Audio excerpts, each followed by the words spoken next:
les rayons et les ondes vous proposent chaque semaine les rencontres de Sophie avec celles et ceux qui font le territoire. Bonjour à toutes et à tous. Aujourd'hui, rencontre de Sophie dans le Sud-Manche. Nous sommes à l'usine de la Goberdière à Saint-Aubin-de-Tergat. Donc c'est la salle du SDO 50, c'est des usines du retraitement de l'eau. Et c'était aujourd'hui, mardi 21 avril, la première conférence du cycle des conférences scientifiques sur la vallée de la Sélune. Rendez-vous tous les mardis à 20h. La prochaine conférence, le 28 avril, sera au Biard, à la salle de la Masure.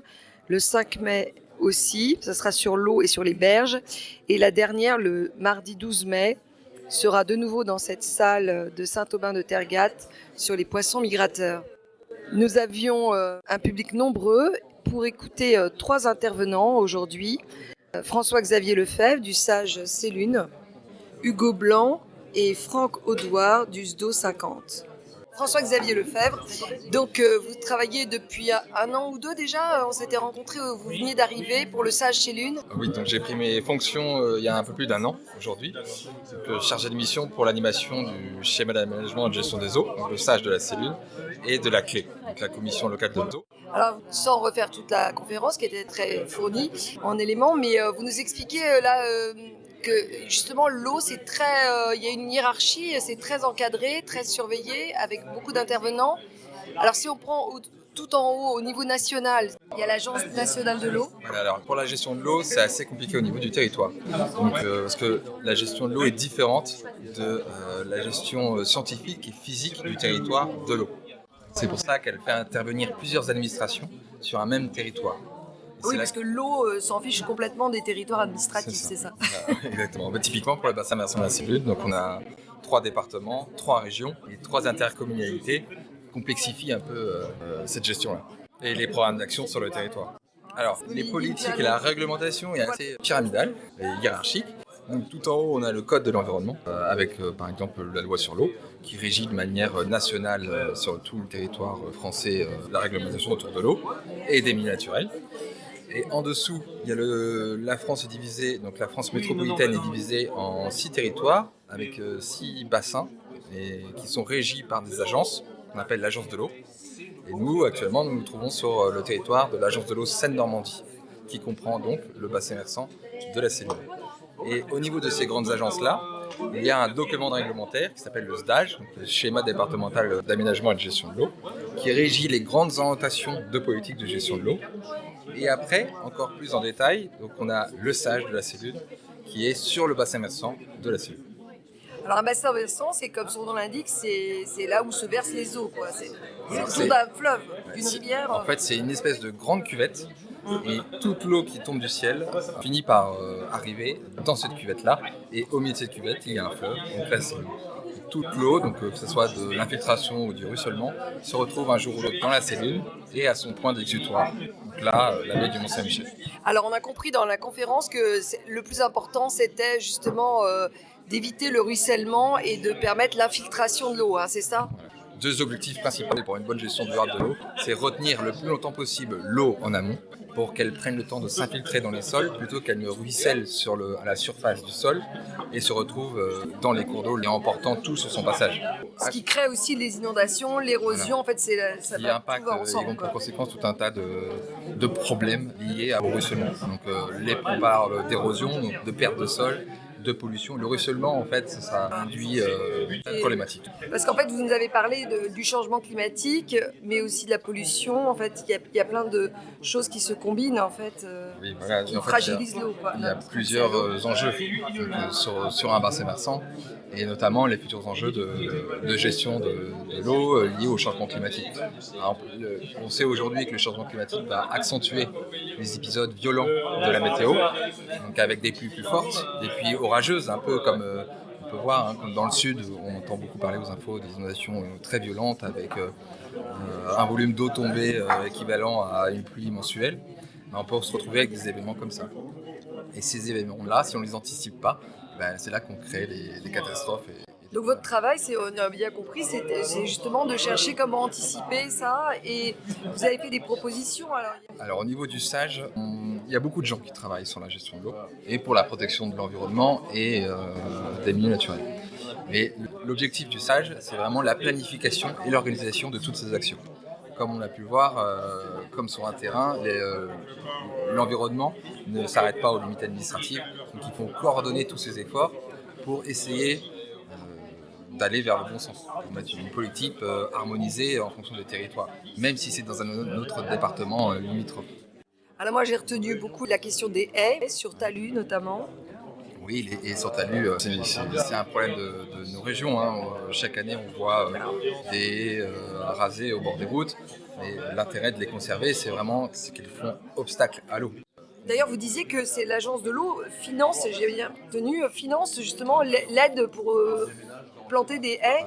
Alors il y a tout un tas d'aides qui existent, donc de programmes d'action mis en place par les services, par l'agence de l'eau et aussi par les chambres d'agriculture, par exemple, pour aider les agriculteurs. Donc c'est quand même les agriculteurs qui, sur le bassin versant de la Céline, c'est 90% de terres agricoles, donc qui sont concernés en premier.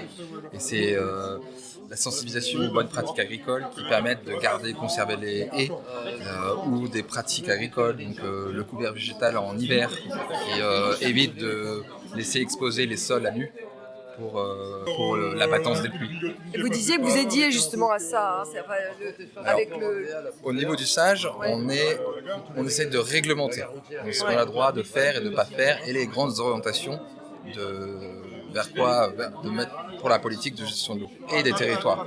Et les décisions prises à l'intérieur de la commission locale de l'eau ont des répercussions dans tous les autres services et tous les autres domaines, que ce soit l'agriculture, le monde industriel ou l'urbanisme, les services d'urbanisme par exemple des communes. Alors, on avait vu que, oui, donc j'avais pu rencontrer Aurélie Jouet qui s'occupe du SAGE de la C, et il y a eu un questionnaire, donc on va avoir bientôt peut-être les réponses à ce questionnaire, mais qui doit être préparé, c'est ce que vous êtes en train de faire en fait. Alors ça, c'est sur le bassin versant de la C. Donc la construction des documents du SAGE, ça prend énormément de temps. Oui. Il y a tout un tas d'étapes, et il faut définir une stratégie, des scénarios de résilience du territoire, et définir avant toute chose l'état initial de l'environnement. Et là, on fait une grande étude pour savoir tout ce qui se passe aujourd'hui sur le bassin versant, que ce soit en activité économique, l'état de l'environnement, la qualité des eaux, la qualité des sols. Donc, une fois qu'on connaît tout ça, on va pouvoir mettre en place des grandes orientations et une stratégie décidée par l'ensemble des acteurs locaux, donc tous ensemble. Avec la clé du SAGE, clé qui veut dire... Commission locale de l'eau. Et c'est facile à retenir, là, c'est pour le sigle. Oui, et il y a un petit côté, il y a un symbole de la clé qui va ouvrir justement des solutions, peut-être. C'est une instance très importante, cette clé-là. Elle réunit donc 3 collèges, les élus locaux. Donc c'est un certain nombre de représentants du territoire, que ce soit dans les communes ou dans les intercommunalités. Donc ça, c'est le premier collège. Le deuxième collège, c'est les services de l'État. Donc là, on a les préfectures, la DDTM, l'ADREAL et encore d'autres services. Et le troisième collège, c'est les usagers. Donc là, c'est le monde associatif, les représentants des activités économiques. Donc il y a des représentants des chambres d'agriculture, des chambres du commerce et de l'industrie, et ceux donc, spécifiquement sur la Céline, les 3 départements. Donc on a les 3 chambres de commerce, les 3 chambres d'agriculture et un ensemble d'associations représentantes. Et alors il y a eu des questions qui ont été posées, hein. Il y avait beaucoup de public et beaucoup de questions, et notamment certains ont évoqué des problèmes, des tensions entre notamment les agriculteurs et d'autres, et des protecteurs de l'environnement en Bretagne. Est-ce qu'on a ces difficultés aussi Alors, pour l'instant, sur la cellule, il y a une concertation suffisante pour éviter ces affrontements directs. Justement, la clé, c'est vraiment, on essaie de mettre en place... il y a plein d'étapes dans la construction des documents du SAGE, où justement, il y a une enquête publique. Avec des temps de débat et de concertation. On essaye d'écouter tout le monde et tous les objectifs, les intérêts de tout le monde, de prendre en compte les intérêts de tout le monde pour aller dans la bonne direction, pour éviter les conflits. Et donc, oui, vous pensez que ça va prendre combien de temps avant d'arriver justement à l'enquête publique 4 à 5 ans. 4 à 5 ans. selon justement s'il y a des tensions ou pas. Ça peut aller vite ou pas. Et après, tout le monde sera consulté, Oui. tout le public Et sera même consulté. la population. Alors une question un peu personnelle maintenant, qu'est-ce qui vous a amené à vous intéresser à l'eau, au bassin versant J'ai toujours travaillé dans le domaine de l'environnement. Donc, Vous avez fait des études j'ai de fait un sciences. bac plus 5 en hydrologie et hydrogéologie. Donc déjà l'eau, dès le Oui, départ. c'est la base. Et donc j'ai eu un parcours professionnel différent, mais toujours dans le domaine de la gestion de l'eau et des milieux naturels. Et vous avez choisi ce territoire, parce que j'aime bien poser une question sur le lien avec le territoire. Alors j'habite dans la Manche, donc Oui, forcément vous êtes de la Manche. je suis concerné. Ouais. Et alors j'ai habité dans le Nord, c'est encore toute une autre gestion de l'eau, parce que en fait la gestion de l'eau s'adapte à l'environnement. Oui, vous avez dit la terre n'est pas pareille. Là, Non. vous avez parlé des roches, justement, Ouais, et c'est ça. la difficulté pour trouver des nappes phréatiques, c'est ça Donc, ouais. par exemple dans le Nord, on est dans la nappe de la Craie, donc c'est pas du tout le même sous-sol qu'ici. Mm. Donc c'est une gestion complètement différente. Et d'ailleurs il y a des volumes d'eau disponibles. Il y a plus d'eau, Il y a alors. plus d'eau Ouais. dans le Nord qu'ici, parce que la nappe de la Craie peut contenir plus d'eau. Nous, c'est du schiste et Alors, du granit. du granit Oui, surtout. en fait, on est Ouais. sur le bord extérieur du massif armoricain, donc dans le prolongement du massif armoricain. Donc c'est vraiment l'arrêt et la fin du massif armoricain. D'accord. Merci beaucoup. Alors, quelques mots au nouveau président de l'association Nature en Baie, élu à la dernière AG il n'y a pas très longtemps, Pierre Guéné. Bonsoir Pierre Guéné. Bonsoir. Donc on se parle après la conférence, la première du cycle de 4. Et alors je crois que vous, l'environnement, c'est un choix aussi de métier, de vie avant tout. Eh bien, je suis technicien de l'environnement de formation. Et puis, je travaille aussi dans le milieu des arbres. Je suis arboriste grimpeur. Donc oui, finalement, c'est une vocation. Et l'eau aussi vous intéresse, je crois. Eh ben, j'ai été technicien de rivière pendant plusieurs années.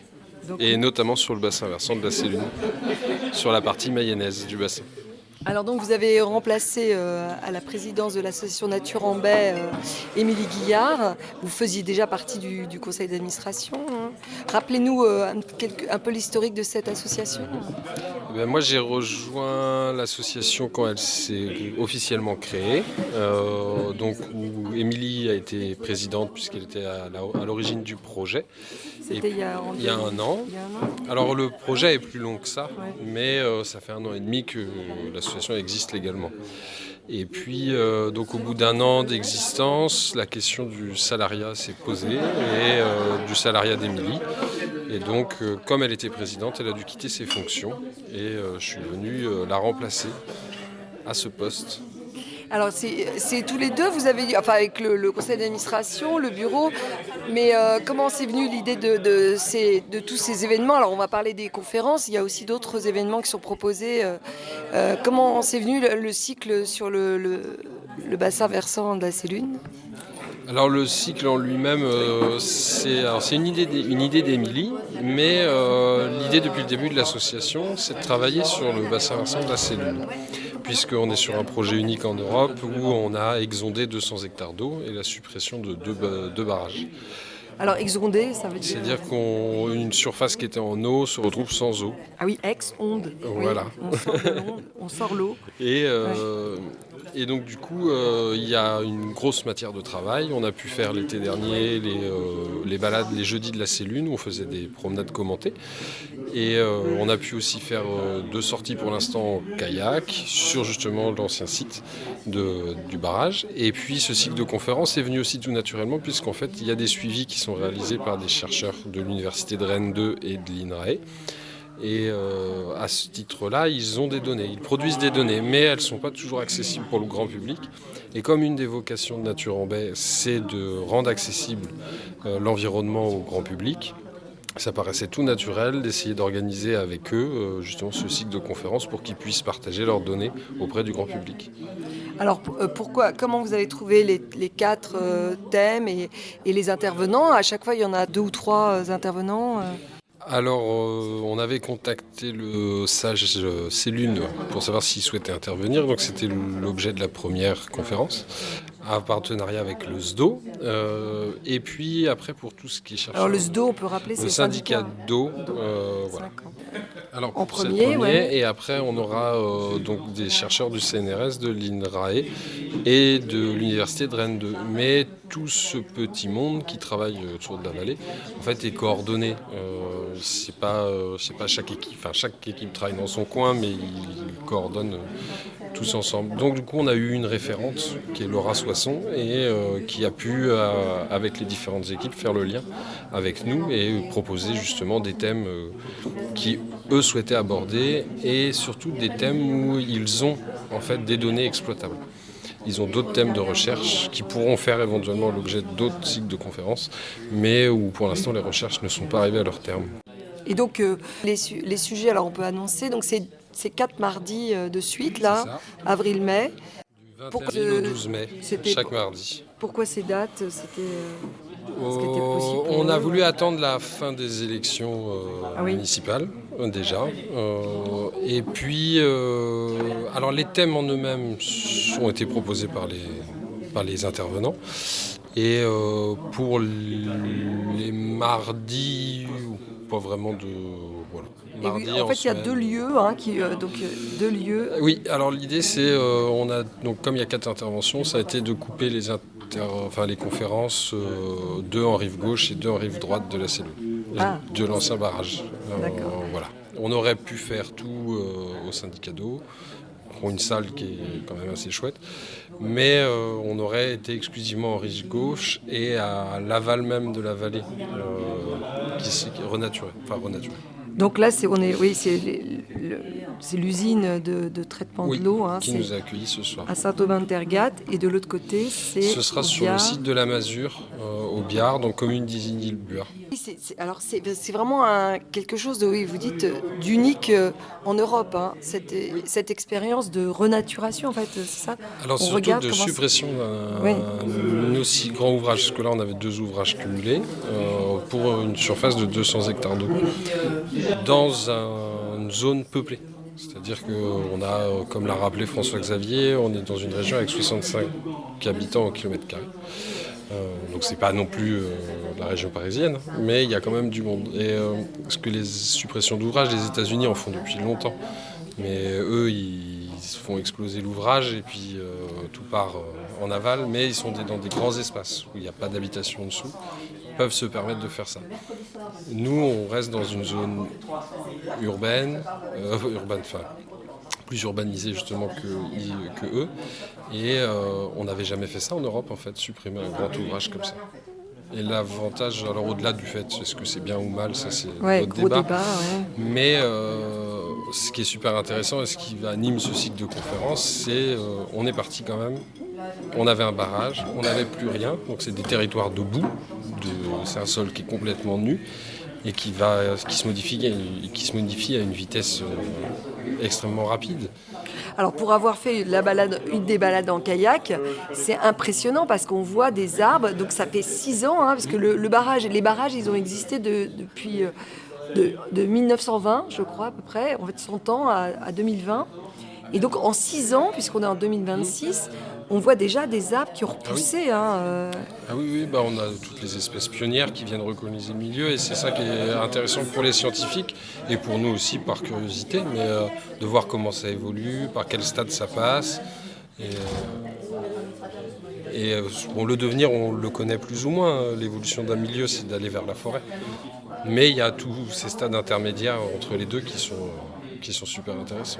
Surtout qu'il y a peu d'accès, à part un endroit, mais il n'y a pas tellement d'accès pour les humains. Donc en fait, c'est vraiment très sauvage. Et on trouve à la fois, oui, donc vous intéressez à toutes les espèces, hein, les plantes, mais aussi les insectes, les oiseaux, les poissons. Et dans l'association, ça va être aussi en fonction des compétences de chacun. Ouais, c'est ça, c'est le pas une principe. association Ouais. qui est spécialisée sur une plante ou une espèce animale, mais chacun doit pouvoir apporter sa pierre à l'édifice et son envie de transmettre aussi, son envie d'apprendre, et chacun dans ses compétences. Alors ce qu'on peut dire, c'est qu'il y a des actions aussi qui se passent en bord de mer. Il n'y a pas que la cellule. Il n'y a pas que la Il cellule. y a eu des actions, notamment sur la plage, du côté de Genèt, Oui, Draget, Émilie les avait fait marais. une petite intervention sur la plage l'été dernier. On va avoir les bourdons vendredi prochain. Et on participera à un inventaire des bourdons, justement. Mais l'idée, c'est pas de travailler que sur la cellule. Mais c'est que vraiment, on est sur une association qui est jeune. Et en plus, on a un site qui s'y prêtait. Et pour lancer une association, on a de la matière pour travailler. Et c'est ça qui est intéressant. Oui, un territoire riche entre la mer justement et le bocage, la forêt. Enfin, oui. Et plus globalement, à l'échelle du territoire, on a aussi cette diversité-là. Ouais. Donc on est amené déjà et on sera amené de plus en plus dans le temps à aller explorer d'autres milieux. Et là, on a vraiment cette conjoncture d'une nouvelle association et d'un projet qui est récent et qui est quand même assez grand et unique, qui fait qu'on a pour l'instant travaillé beaucoup sur ce territoire-là. On peut quand même aussi, je crois qu'il y a eu ici la création d'une ATE, aire terrestre éducative, Oui. à Saint-Hilaire-du-Harcouët, C'est ça. avec Émilie Guillard, Ouais. qui pourra nous en parler davantage. Très bien. Moi, je ne maîtrise pas du tout. Ok, mais très bien. Merci beaucoup Pierre Guéné. Merci à vous. Alors Émilie Guillard, donc ex-présidente, future salariée de l'association Nature en Baie, et puis vraiment la créatrice, celle qui a tout démarré et qui a de la suite dans les idées, parce que c'était pas évident, hein, mais elle a réussi vous avez rassemblé plein de monde autour de vous, Émilie. Hein. Oui, c'est ça. Disons que le projet d'une association d'éducation à l'environnement, c'était un vrai manque ici sur le Sud-Manche. Donc oui, ça a permis de rassembler pas mal de personnes qui étaient intéressées par ces thématiques-là et qui avaient envie de les faire avancer. Donc ouais, c'était chouette de porter ce projet et puis là de le voir évoluer. Ça y est, là, c'est lancé, il y a plein de choses et plein de monde, là, on disait, et beaucoup d'élus qui étaient à la conférence, enfin, qui se sont intéressés d'entendre parler. Et c'est bien qu'ils se renseignent aussi. Ouais, surtout que les enjeux autour de la question de l'eau, c'est vraiment des enjeux très importants. Donc là, au niveau de la cellule, en plus, on avait... Ce soir, c'était orienté plutôt eau potable, mais il y a toute l'idée de la restauration, hein, de la continuité écologique sur la vallée de la Céline suite à l'arasement des barrages. Donc, on est content de pouvoir inviter aussi les scientifiques qui ont travaillé sur ces questions-là à venir pouvoir rendre compte de leurs résultats aux habitants, aux élus, à tous ceux qui souhaitent s'intéresser à ces questions-là. Et je pense que vous pourriez nous en dire un peu plus sur un but aussi pédagogique pour les plus petits avec l'ATE à Saint-Hilaire-du-Harcouët. Oui, alors les ATE c'est l'acronyme qui signifie les aires terrestres éducatives. Il y a aussi des aires marines éducatives.